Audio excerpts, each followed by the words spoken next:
Hi everyone, this is Warren. Welcome to Dynasty Decoded.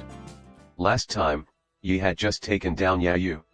After he returned to Yao, he heard that Emperor Ji had once again ordered Yao to deal with Fengzi and the Xiu snake. The moment Yi heard that, he snapped. What is this now? Are we some kind of monster hunting squad? It's just a wild boar and a snake. Emperor Ji can't even handle that seriously. At that point, Yao's advisor Wu Chenzi stepped in. General Yi, don't underestimate these two beasts. Fengzi isn't just any boar, it's a spirit beast that's been cultivating for years.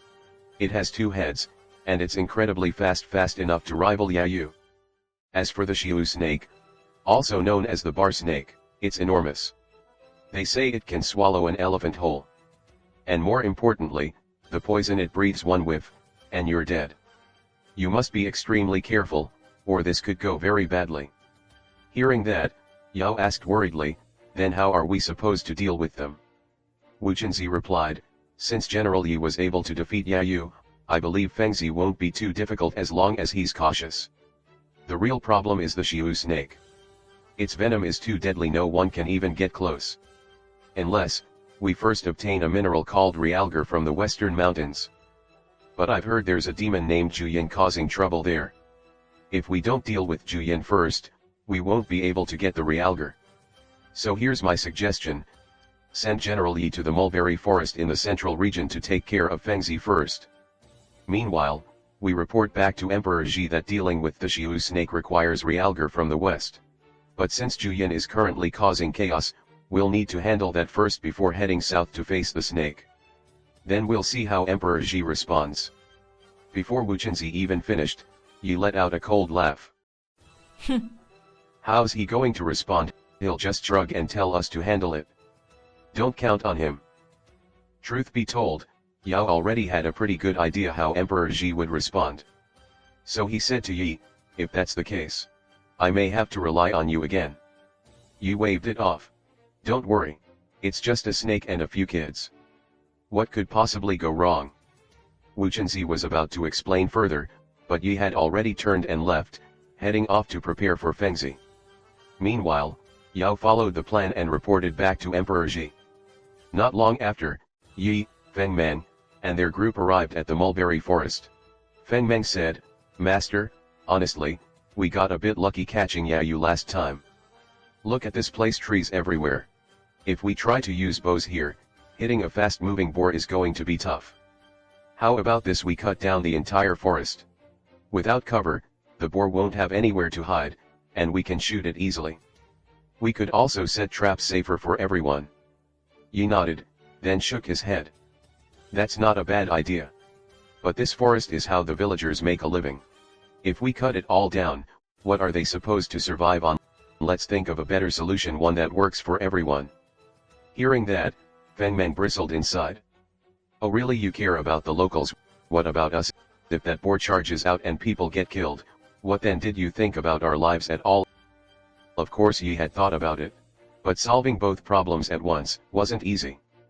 He spent the whole night thinking of a strategy, but couldn't come up with anything. Early the next morning, Yi went out for a walk, hoping the fresh air would clear his mind. But he got so lost in thought that he didn't realize he had wandered into the forest. Suddenly, a dark shadow flashed past him, snapping him back to reality. He looked around. Damn. I was so distracted, I walked right into the forest without noticing. That shadow, could that be Fengzi? This is bad. I'm alone. What do I do? Sensing danger, Yi focused, raised his bow, and stayed alert. Suddenly, a massive boar burst out, lunging straight at him with its jaws wide open. Startled, Yi stepped back but slipped into a muddy pit behind him. Losing his footing, he fell backward. Fengzi was about to swallow him whole. But even as he fell, Yi kept his composure. Seizing the moment, he drew and fired one arrow shot straight into Fengzi's open mouth. A perfect hit.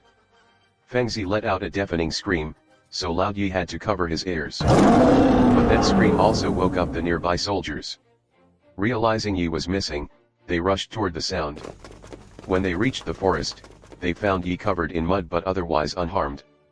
Relieved, they asked, "General, what happened?" Yi replied, I wounded Fengzi with an arrow. Now that you're here, let's go finish it. Following the trail of blood, they arrived at the entrance of a massive cave. Yi thought, this must be its lair. He ordered the soldiers to set up a large net outside the cave. Then he called Feng Meng over, and together they fired multiple arrows into the cave.